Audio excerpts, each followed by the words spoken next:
Et ce jour-là, on avait dit qu'il y avait deux types de bénédictions. Parce que la Bible dit que les bénédictions de Dieu ne sont suivies d'aucun chacun. Donc si les bénédictions, si la Bible précise les bénédictions de Dieu, ça veut dire qu'il y a certaines bénédictions aussi qui ne sont pas de Dieu. Et on avait donné des éléments pour pouvoir identifier les bénédictions qui viennent de Dieu et aussi identifier les bénédictions qui ne viennent pas de Dieu. Amen. Amen. Et on avait dit que souvent il faut regarder parce que les choses qui viennent de Dieu ne vont jamais t'obliger à faire des compromis. Et on avait dit qu'une bénédiction qui t'oblige à vivre dans le péché, une bénédiction qui t'oblige à faire un compromis, souvent c'est que cette bénédiction-là ne vient pas de Dieu. Et on avait aussi dit que si tu veux entrer ou tu t'apprêtes à entrer dans une bénédiction et que tu n'as pas la paix du cœur, il faut faire très attention. Parce que les choses qui viennent de Dieu nous donnent la paix. Amen. Amen. Et aujourd'hui, nous allons continuer notre thème. Continuer dans la bénédiction. Mais nous allons parler maintenant de la croissance. Alléluia. Nous allons parler de la croissance. Alors, tu peux te demander, mais nous sommes en train de parler de bénédiction. Qu'est-ce que la croissance? Quand on parle de croissance, donc on parle de grandir, on parle de maturité. Qu'est-ce que la croissance, qu'est-ce que la maturité viennent faire dans la bénédiction? Si tu te poses cette question, tu as raison de te poser la question. Mais moi, je vais te citer quelques bénédictions. Quand par exemple on dit à quelqu'un, tu vas te marier, tu vas voyager, tu vas travailler. Remarquez bien, vous allez voir que ce sont des choses qui sont réservées aux grandes personnes. Amen. Parce que est-ce qu'un enfant se marie? Un enfant ne se marie pas. Est-ce qu'un enfant travaille? Normalement, un enfant ne travaille pas. Vous voyez un peu. Donc, en réalité, les bénédictions que nous cherchons, les bénédictions auxquelles nous aspirons, sont des choses qui sont réservées aux personnes matures. Alors, de la même manière que, par exemple, dans un pays, en Côte d'Ivoire, je pense que pour avoir le permis, l'âge minimum, c'est 16 ans. Donc, ça veut dire que si tu n'as pas 16 ans en Côte d'Ivoire, tu ne peux pas avoir le permis. Tu ne peux pas rouler de voiture. Quelle que soit la richesse de ton père, normalement, ton père ne peut pas te donner de voiture à moins que tu aies atteint les 16 ans. Donc, même si ton père t'aime, et même si ton père possède des centaines de voitures, tu vas beau demander une voiture à ton père, tant que tu n'as pas atteint les 16 ans, tu n'es pas qualifié pour entrer dans la bénédiction de la voiture. Est-ce que quelqu'un me comprend? Est-ce que quelqu'un me comprend? Amen. Donc de la même manière dont il y a un certain âge qui nous permet d'entrer dans les bénédictions, ou du moins d'avoir des droits sur terre, il y a aussi un certain âge requis dans le monde spirituel pour entrer dans les bénédictions. C'est pour ça que ce matin nous allons parler de croissance.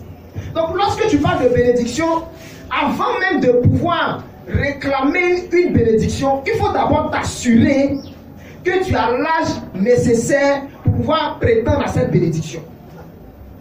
Parce que si tu n'as pas l'âge nécessaire, quel que soit ce que tu vas faire, quels que soient tes efforts, quelles que soient tes prières, tu ne vas pas entrer dans la bénédiction. C'est aussi simple que ça. Pourquoi? Parce que Dieu est un Père qui est sage. Dieu est un Père qui est sage. Dieu tient au bien de son enfant, de ses enfants. Donc si le Seigneur voit que tu demandes quelque chose qui n'est pas de ton âge, tu ne peux pas obtenir cette chose. Et c'est clair dans la Bible. On va voir dans Galates chapitre 4, verset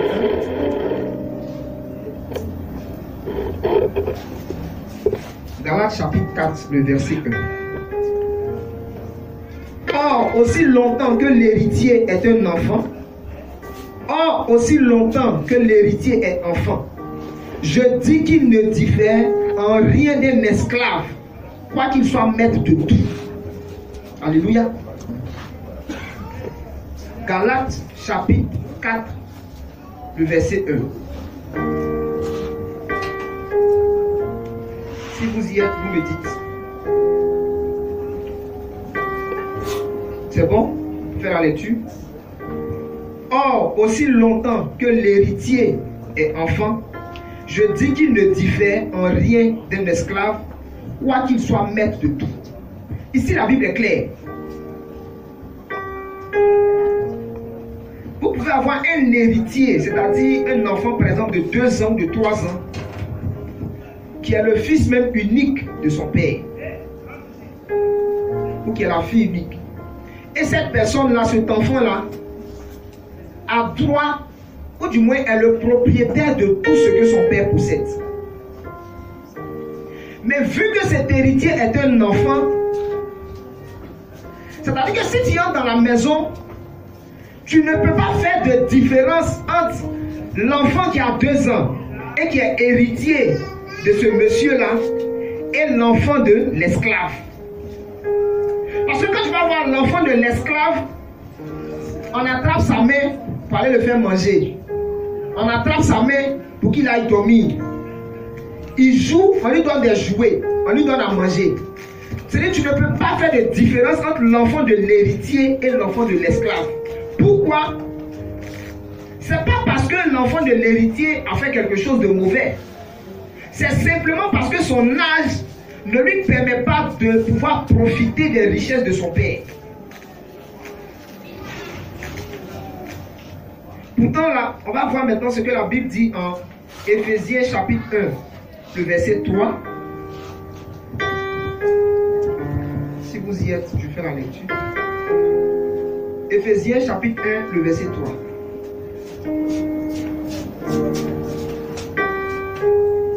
Béni soit Dieu, le Père de notre Seigneur Jésus-Christ, qui nous a bénis de toutes sortes de bénédictions spirituelles dans les lieux célestes en Christ. Alléluia.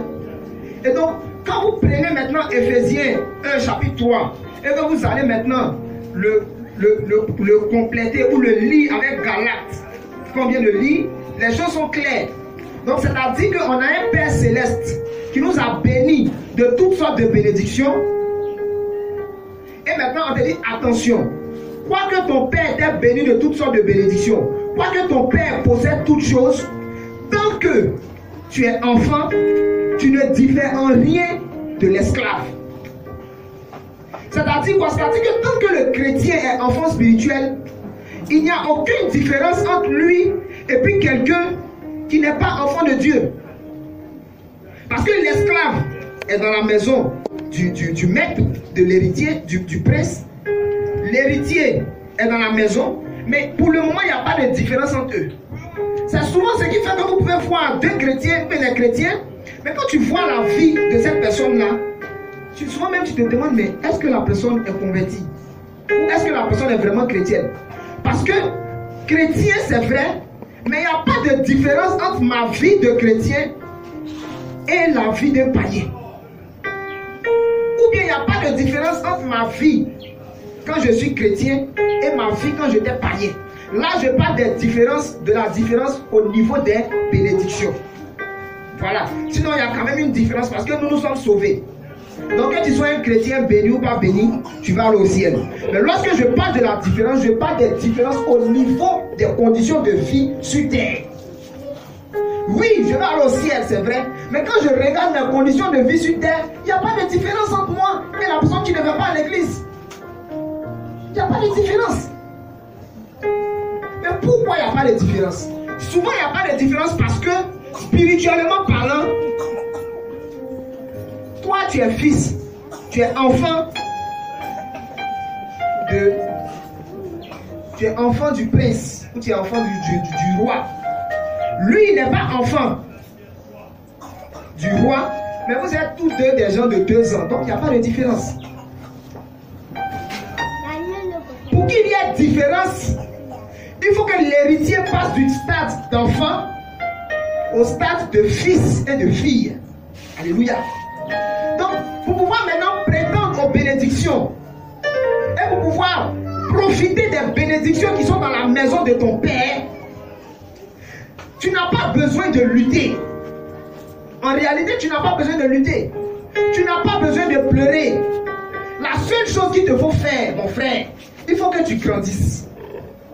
Parce que plus vite tu grandis, plus vite tu auras droit aux bénédictions qui sont dans la maison du Père. Alléluia. Sinon, on va te dire que tu vas voyager pendant longtemps. On va te dire chaque année tu vas voyager. Chaque année tu vas prospérer. Chaque année tu seras élevé. En fait, La personne qui vient te prophétiser ça n'est pas en train de mentir parce que c'est des choses auxquelles tu as droit. Mais on t'a dit tu vas voyager, ça on t'a dit quand tu vas voyager. On t'a pas dit quand tu vas voyager. Donc tu es là et tu attends. Donc bien aimé, il faut qu'on se grandisse. Alors, contrairement aux enfants, c'est-à-dire physiquement, quand quelqu'un a 2 ans, pour que la personne ait 18 ans, on ne peut pas accélérer. Ou bien, ce n'est pas pour les déchets. On ne peut pas accélérer. On doit attendre que la personne puisse faire chaque année jusqu'à avoir 16 ans ou 17 ans ou 18 ans. Mais dans la vie spirituelle, c'est différent. C'est ce qui explique que vous pouvez voir 2 personnes qui viennent à l'église au même moment et au bout de 5 ans, il y a une personne qui est assise spirituellement et il y a l'autre personne qui est toujours un bébé spirituel. Ça veut dire quoi? Ça veut dire que dans la vie spirituelle, une personne qui décide de grandir, grandit. Et une personne qui décide de rester enfant, reste enfant. La croissance spirituelle, bien aimée, n'a rien à voir avec le temps passé à l'église. Ça, il faut qu'on le sache. Donc, à partir du moment où maintenant tu sais ça, si tu veux entrer dans les bénédictions, qu'est-ce que tu fais? Tu commences à grandir. Parce qu'il n'y a pas une affaire d'attendre pour dire, bon, comme en 2021, je ne suis pas grand, peut-être qu'en 2025, je serai grand. Non. Parce que dans le monde spirituel même là, plus tu attends là, plus tu deviens petit. C'est comme ça marche. C'est-à-dire dans la vie de tous les jours, pour grandir, il faut juste laisser le temps passer. Un enfant, il a 2 ans, vous revenez, 3 ans après, il est devenu grand. Il ne fait rien, mais il grandit. Dans le monde spirituel, quand tu ne fais rien, tu deviens petit. Je vais vous donner un exemple. Quelqu'un qui est là, il est chrétien, dit, bon, moi, ok, de toute façon, je suis chrétien. Et tu ne pries pas. Tu vas voir que plus le temps passe là, plus ta vie spirituelle fait quoi? Ça descend. Donc maintenant que nous savons ça, nous allons avancer dans cet enseignement. Maintenant que nous sommes d'accord que la bénédiction n'est pas une affaire de durée à l'église, mais la bénédiction est une affaire maintenant de maturité spirituelle. Là, c'est le premier point. Et le deuxième point, si nous sommes d'accord que la maturité spirituelle ne va pas se faire toute seule, c'est-à-dire qu'il ne suffit pas de s'asseoir à l'église, mais que la maturité spirituelle est une décision et un travail que chaque personne va faire, alors nous allons avancer. On peut maintenant se poser la question, ok, j'ai compris, pour être béni, il faut grandir spirituellement, il faut être mature. J'ai compris. Maintenant, comment on fait pour être mature? C'est ça la question. N'est-ce pas? Voilà. Et nous allons voir que pour grandir, on va simplement regarder la vie on va simplement regarder la vie. On va prendre les exemples sur nos enfants. On va prendre les exemples sur les animaux. On va prendre les exemples sur les arbres. Et on va voir comment est-ce que on grandit. D'abord, bien aimé, pour pouvoir grandir, il faut être dans les bonnes conditions. Alléluia. Je vais vous donner un exemple. Vous pouvez voir 2 champs de bananes ou 2 champs de maïs. C'est les mêmes grains de maïs là. Ils ont pris pour les planter. Mais si tu t'en vas par exemple dans un coin où il a beaucoup plu, tu vas voir que les maïs là sont comment? Sont en bonne santé, ils sont en forme. Par contre, si tu t'en vas dans un endroit où il n'a pas du tout plu et que le champ n'a pas été nettoyé, tu vas voir que les maïs là sont petits. Donc, le premier élément pour pouvoir grandir, il faut être dans les bonnes conditions. Il faut être dans les bonnes conditions de la croissance. Il faut être au bon endroit. C'est-à-dire que si tu as été planté, là d'abord on se met dans la catégorie de planter des arbres. Si tu as été planté au mauvais endroit, tu ne vas pas pousser. On va prendre l'exemple, il y a le Psaume chapitre 1 verset 3 qui nous donne un exemple très clair là-dessus. Psaume chapitre 1 le verset 3. On va lire à partir du verset 1 jusqu'au verset 3, mais c'est vraiment le verset 3 qui nous intéresse. Si Si vous y êtes, je lis. Psaume 1, le verset 1 au verset 3. Heureux l'homme qui ne marche pas selon le conseil des méchants, qui ne s'arrête pas sur la voie des pécheurs, qui ne s'assied pas en compagnie des moqueurs, mais qui trouve son plaisir dans la loi de l'Éternel, qui la médite jour et nuit. Il est comme un arbre planté près d'un courant d'eau, qui donne son fruit en sa saison, et dont le feuillage ne se flétrit point, car tout ce qu'il fait lui réussit. Alléluia. C'est pourquoi je vous ai dit que pour grandir, il faut être dans les bonnes conditions. Ce arbre-là est planté près d'un courant d'eau. Donc c'est-à-dire qu'il a toutes les conditions nécessaires qu'il lui faut pour sa croissance spirituelle. Si ce arbre était planté dans le désert, ce n'était pas sûr qu'il allait pouvoir donner son fruit en sa saison. Et ce n'était pas sûr que son feuillage allait être vert à tout moment. Vous voyez? Mais parce que ce arbre est planté près d'un courant d'eau, alors il est dans de bonnes conditions.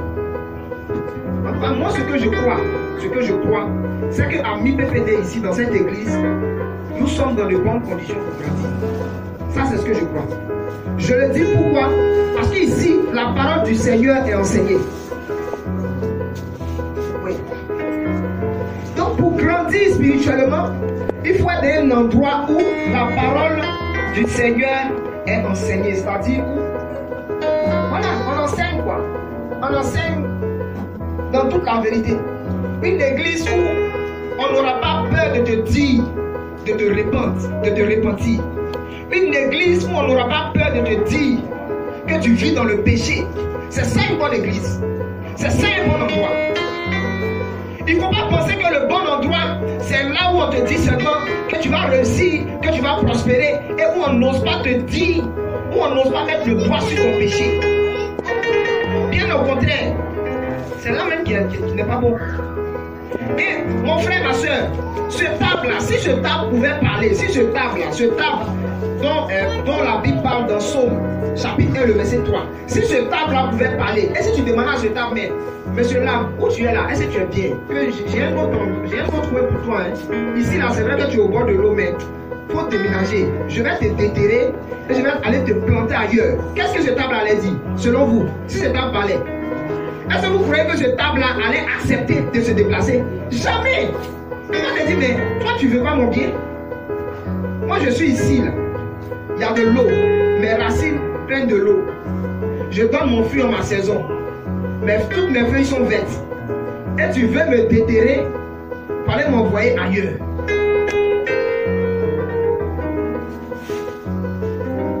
Donc, si toi aussi, tu es dans un bon endroit, pourquoi tu veux partir? Le coin où tu es là, c'est un bon coin. Tu es dans une église où de temps en temps même on te dit, si tu ailles, tu risques d'aller en enfer. Et toi tu penses que c'est une église comme ça qui est une... C'est là même qui est bien. Donc mon frère, ma soeur, si tu as trouvé ton endroit et que tu sais que cet endroit-là, il est bon pour ta croissance spirituelle, tu restes là. Tu ne bouges pas. Alléluia. Donc que le Seigneur nous donne la force et la grâce de pouvoir identifier les endroits qui sont bien pour nous.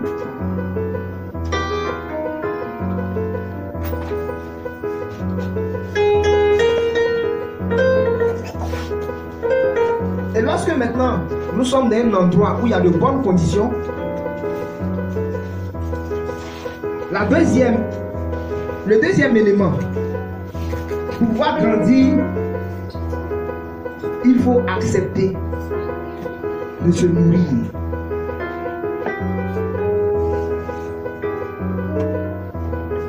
Il faut accepter de se nourrir.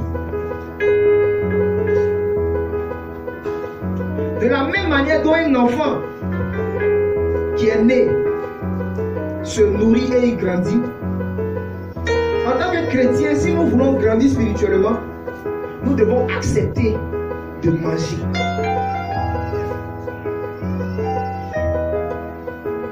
Nous devons être des mangeurs spirituels.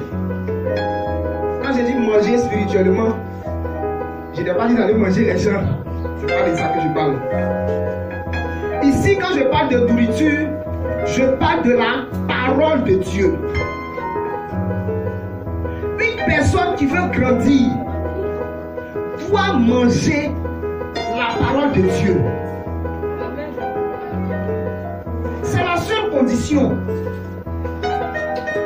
C'est à cette condition-là qu'on grandit vraiment. Il faut manger. Et pour vous donner un exemple, si on a un enfant nouveau-né, il vient de naître. La maman lui donne le sein. Il refuse de prendre aujourd'hui. La maman lui donne le sein. Le lendemain, il refuse de prendre. Qu'est-ce qui va se passer? La maman va commencer à s'inquiéter. Et cet enfant-là, on va l'envoyer à l'hôpital. On va dire, mais il ne mange pas. Ou du moins, il mange peut-être une fois par jour.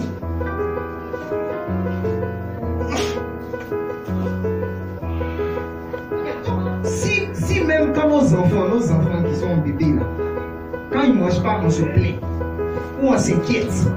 Et on s'inquiète qu'ils mangent une fois par jour. On va manger matin, midi, soir. Souvent même on met tout ça dedans pour qu'ils grandissent. Et nous on a des enfants spirituels qui mangent une fois par semaine. Et ils sont contents, ça leur suffit. Et même encore souvent même là, ils décident de faire jeûne, c'est-à-dire ils ne viennent pas à l'église. Je veux grandir. Je ne mange pas. Moi-même là, je ne prépare pas ma nourriture à la maison. Je ne prépare jamais à la maison. J'attends que dimanche on vienne me préparer pour moi. Et dimanche on va mettre ce qu'on prépare pour moi là. Je ne mange pas. Et je veux grandir. Là, moi je ne sais pas. Tu grandis comment? Tu grandis comment avec une prédication par semaine? Parce que la vérité là, ce qu'on fait ici là, ça ne suffit pas. Ok, vous voyez. On suppose que plus tu manges, tu grandis. Toi, tu manges une fois par semaine. S'il te faut 500 repas, supposons qu'il te faut 500 repas spirituels pour grandir. Oui, j'ai dit 520, là, comme ça, mon calcul tombe juste. Il te faut 520 repas spirituels pour grandir. Il y a 52 semaines dans l'année. Toi, tu manges seulement chaque dimanche. C'est-à-dire qu'il va te falloir 10 ans.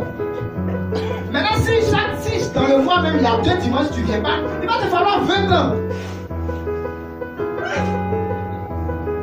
Vous voyez un peu? Vous voyez que là, maintenant, on se rend compte que souvent, là, si on n'est pas béni, c'est à cause de nous-mêmes. Il te faut avoir 10 ans spirituels pour obtenir, pour avoir telle bénédiction. Et maintenant, les 10 ans là, ça te fait 520 repas. Toi, tu manges 2 fois par mois.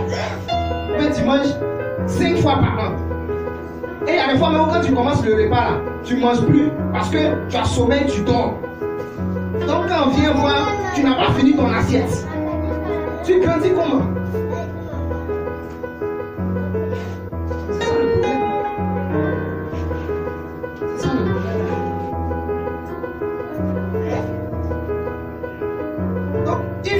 De manger.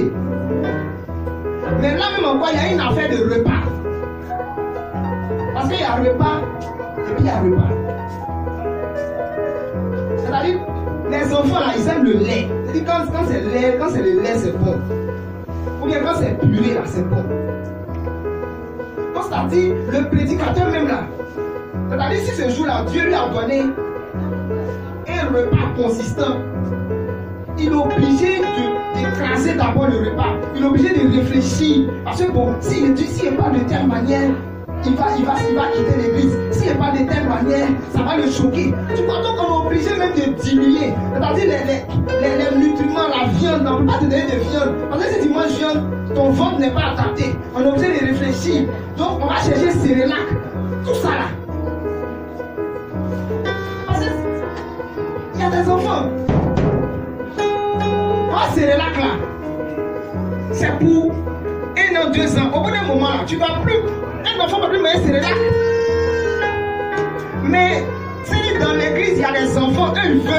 ils veulent continuer le Cérélac.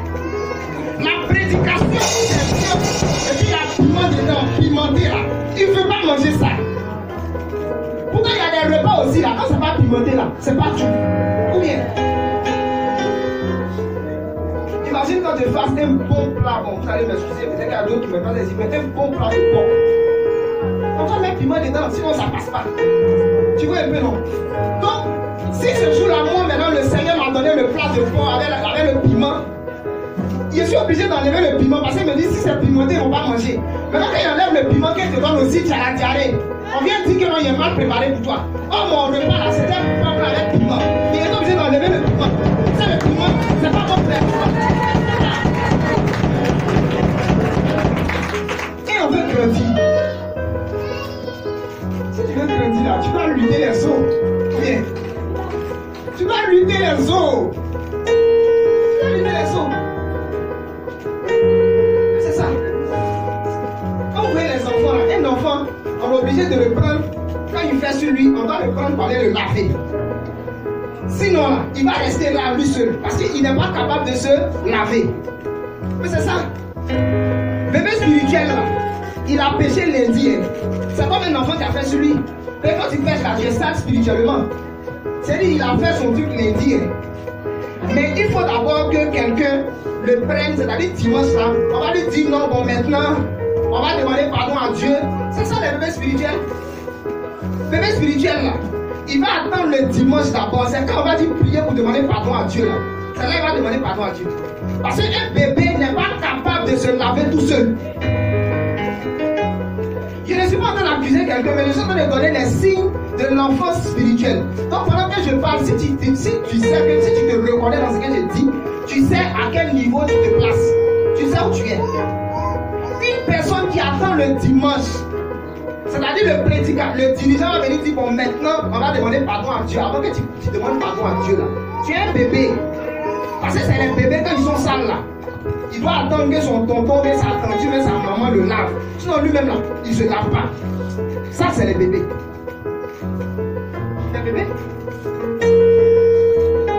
Maintenant quand ils grandissent un peu au cours de 4 ans, 5 ans là, ils peuvent se laver mais ils n'aiment pas se laver. Ou bien vous avez remarqué les enfants là. C'est-à-dire quand ils sont petits, tu dois l'attraper, tu dois le laver. Mais au bout d'un moment là, tu dois le pousser d'abord pour qu'il se lave. Donc ça aussi c'est le bébé. C'est quand on va finir de prêcher là, qui va savoir que ce qu'elle fait là, c'est pas bon. C'est ça. C'est-à-dire qu'on t'a poursuivi, là, tu es sale, tu es sale, tu es sale, tu es sale. Avant que maintenant, tu ailles te laver. Tout ça, c'est bébé. C'est bébé. Le bébé ne prépare pas sa nourriture. Il ne prépare pas sa nourriture. Il attend qu'on prépare pour lui. Vous allez m'excuser, mais le bébé spirituel, c'est celui qui n'ouvre pas sa Bible. Tu attends que quelqu'un ouvre sa Bible. Dieu va lui parler avant que lui vienne te parler. Donc c'est comme si moi j'ai préparé et je suis venu te servir. Ou bien. Maintenant, si moi aussi je suis un mauvais cuisinier, ça veut dire que toi aussi là, tu n'as pas grandi. Le bébé laisse sa croissance aux mains d'une grande personne. C'est-à-dire le bébé n'est pas capable de grandir tout seul. Le bébé là, il dépend entièrement de sa mère. Même s'il a faim, quand sa maman ne lui a pas donné à manger, il ne peut pas. Donc le bébé spirituel là, c'est quelqu'un qui a besoin d'une parole qui est bloquée.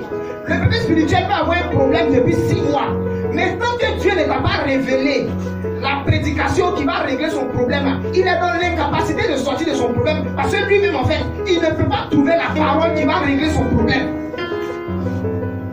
Et tout ça là, c'est dangereux. Parce que ça fait que le bébé spirituel n'avance pas. Tu n'avances pas.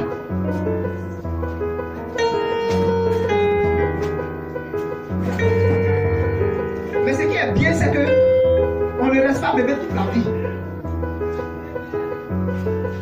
Ce bébé qui était dans l'incapacité de préparer pour lui sa nourriture, ce bébé pour qui on préparait, c'est normal. C'est-à-dire lorsque tu es enfant de Dieu, tu as besoin qu'on te prêche, tu as besoin qu'on t'enseigne, pour qu'au fur et à mesure tu avances. Donc je ne suis pas en train de critiquer la personne qui est née de nouveau, mais ce que je suis en train de dire, c'est que lorsqu'on est de nouveau, on ne reste pas bébé. Parce que quand vous voyez même dans la vie physique, ce bébé-là, qui ne pouvait pas manger, au bout d'un moment, quand il grandit, il va arrêter de pisser sur lui. Il va arrêter de faire les déchets sur lui. Vous allez voir qu'au fur et à mesure qu'il grandit, il va apprendre à se laver tout seul. Au fur et à mesure qu'il grandit, il peut aller lui-même maintenant prendre une assiette, prendre une cuillère pour aller se servir. Au fur et à mesure qu'il grandit, il va commencer lui-même à pouvoir préparer. Au fur et à mesure qu'il grandit, on peut l'envoyer. Donc au début, il est bébé, tu peux pas, il a 4 ans, 5 ans. Quand tu l'envoies à la boutique là, tu ne peux pas lui demander d'aller faire achat de 10 000. Tu vas lui mettre faire achat de 500, 200. Mais au fur et à mesure que cet enfant grandit, on commence à faire quoi? On commence à lui confier des responsabilités. Il commence maintenant à prendre de l'âge. Tu peux lui confier des choses. Tu peux lui laisser des commissions. Tu peux même lui laisser la maison. Tu peux dire, bon, maintenant tu es grand, tu as 15 ans, je voyage. Ou bien je m'en vais à jamais. Occupe-toi de tes frères. Occupe-toi de tes petites soeurs. Au fur et à mesure qu'il grandit là, tu peux maintenant lui confier des responsabilités. Le père peut maintenant lui confier des responsabilités. Donc si tu veux aussi que ton père, quand je parle du père, je parle de Dieu. Si tu veux que Dieu te confie des responsabilités, si tu veux que Dieu puisse t'envoyer faire des commissions, Dieu puisse t'envoyer faire des choses, mon frère, ma soeur, il faut que tu grandisses. C'est aussi simple que ça, c'est pas compliqué. C'est aussi simple que ça, c'est pas compliqué. Il faut que tu grandisses. Et maintenant, lorsque cet enfant-là atteint 18 ans, on dit, ah, il atteint la majorité. Il peut voter.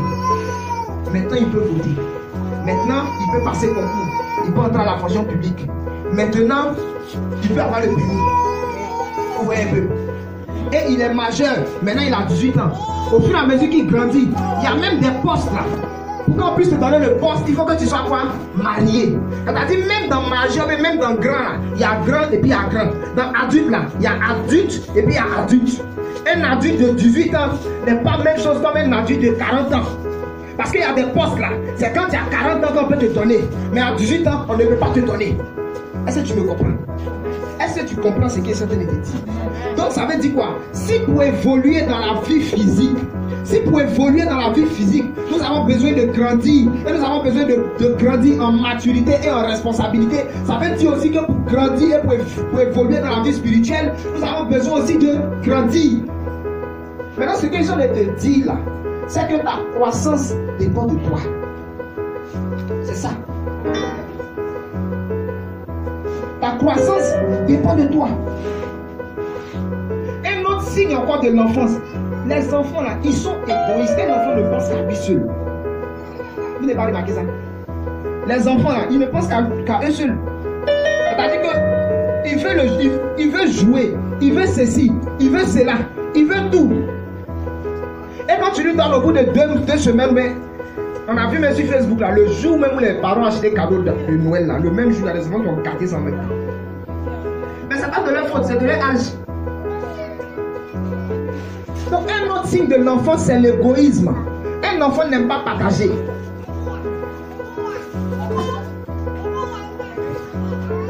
Donc,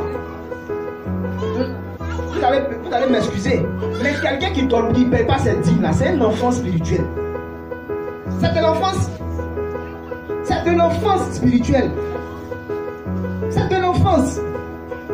Parce que c'est les enfants qui n'aiment pas partager. C'est les enfants qui n'aiment pas partager. C'est les enfants qui sont égoïstes. Dieu t'a mis à cœur de donner quelque chose. Il t'a bien dit que ce montant-là, c'est pour telle chose. Et puis tu as bouffé. C'est de l'enfance. Vous allez m'excuser si je vous choque, mais c'est de l'enfance. C'est les enfants qui font ça. C'est les enfants qui ne peuvent pas prendre soin de ce qu'on leur confie.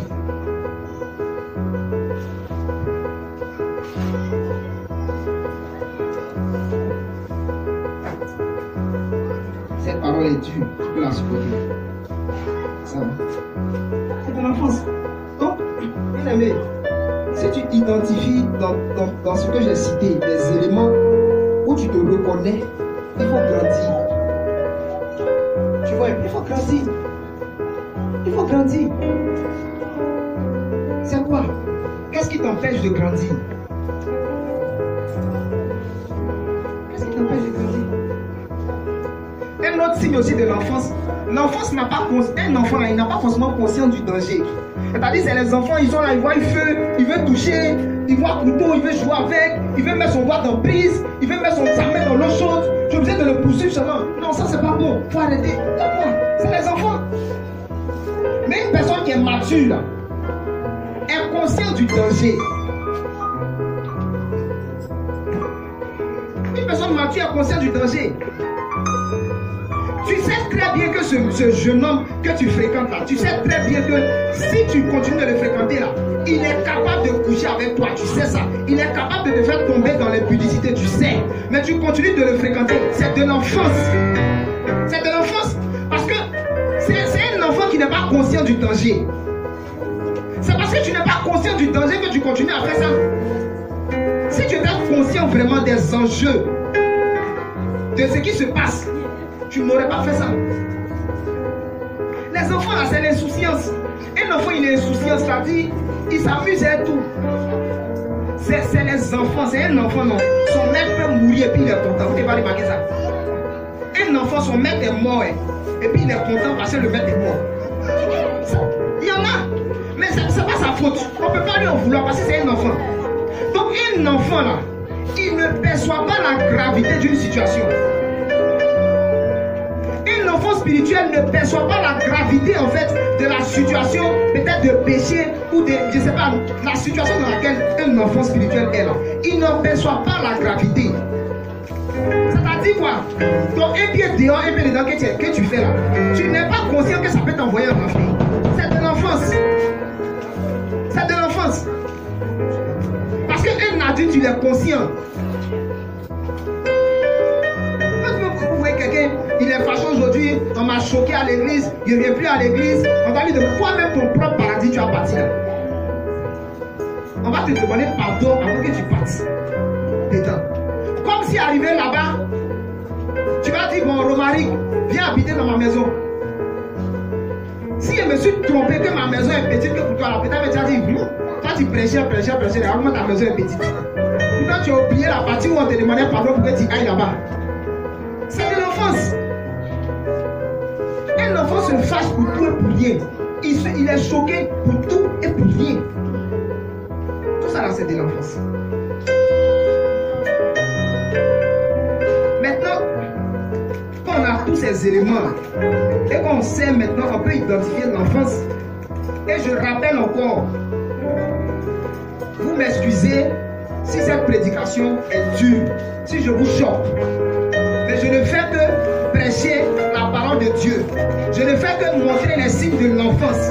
Donc désolé si cette parole est dure. Mais si je ne prêche pas aussi là, moi-même je vais avoir des problèmes. Voilà.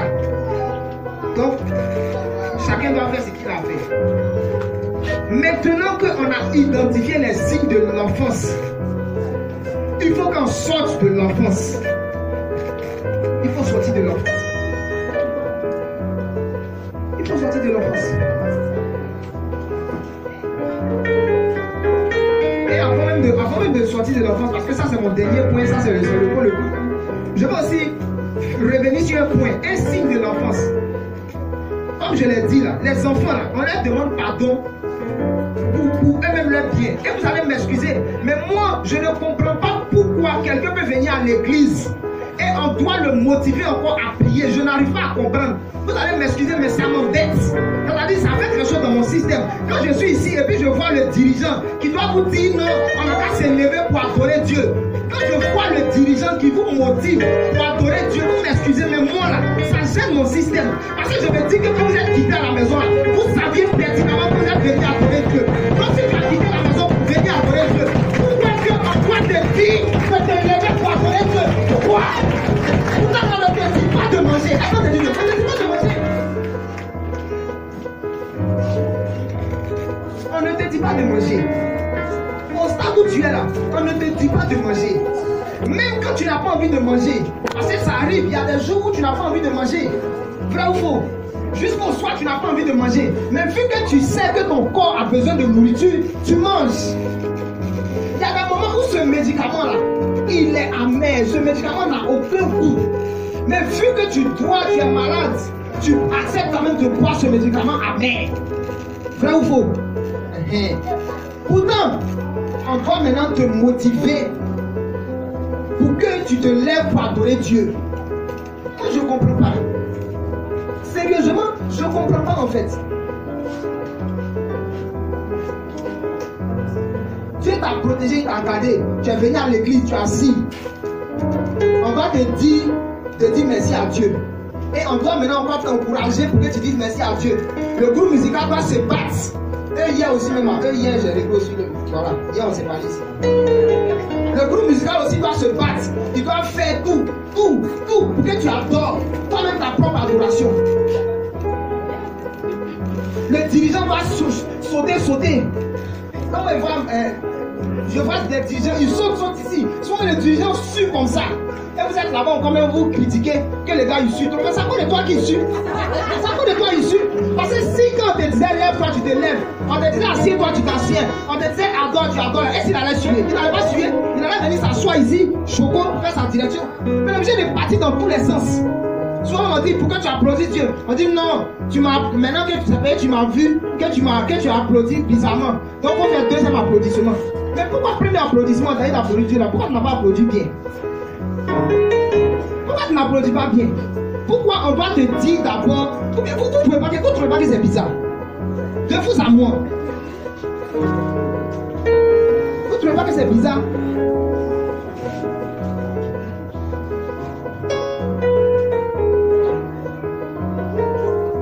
On te donne une prédication. Médicament, on te donne le médicament. Quand tu as parlé, on donne le médicament. Tu dois voir ça au moins 3 fois. Matin, midi, matin, soir pour régler ton problème. Quand on t'a donné un seul comprimé, ça c'est un comprimé. Tu ne veux plus boire. Le médicament est trop amer. Ce prédicateur là, quand il vient là, il parle toujours bizarrement. Et moi, je n'aime pas son affaire. J'aime l'autre là, parce que l'autre quand il prête, c'est chic. Toi, tu es venu à l'église pour qu'on te dise des choses qui sont chic. On est resté à la maison, on fallait mettre un canal comédie, le parlement du riz. C'est là-bas qu'on distrait les gens. Ici, on n'est pas venu pour te distraire. On est venu pour s'assurer que tu ailles au ciel. Donc, si les prédications sont dures, on va mettre les prédications dures. On va te pousser quand tu es entré au ciel. Bien, entrez.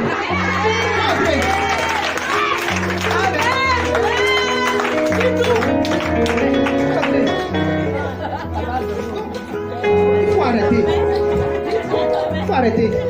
Cette maturité, la maturité que tu as dans la vie active, de la manière tu fais attention à toi, de la manière tu sais que telle chose c'est pas bon,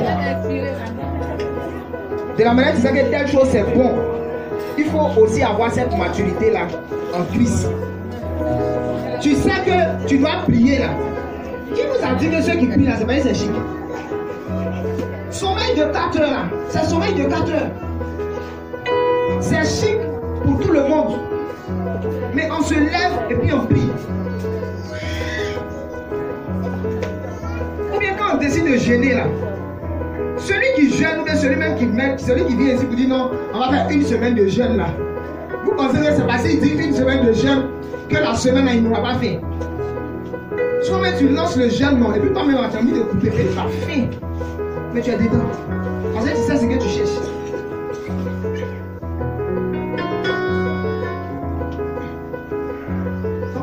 D'aujourd'hui, vraiment, si on peut arrêter ces histoires de nous motiver avant de prier, nous motiver avant d'adorer, ça sera bon. Si tu sais que tu ne veux pas adorer, tu restes à la maison. Si tu viens ici, tu adores. Et même ça, mais souvent c'est difficile. Quand on vient à l'église, souvent il y a les problèmes.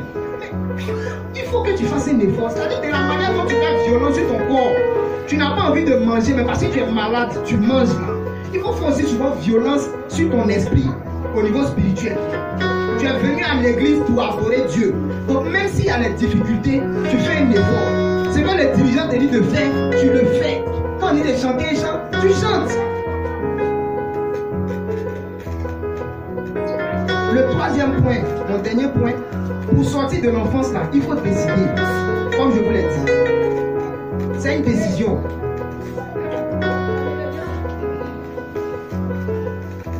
Corinthiens 13, verset 11.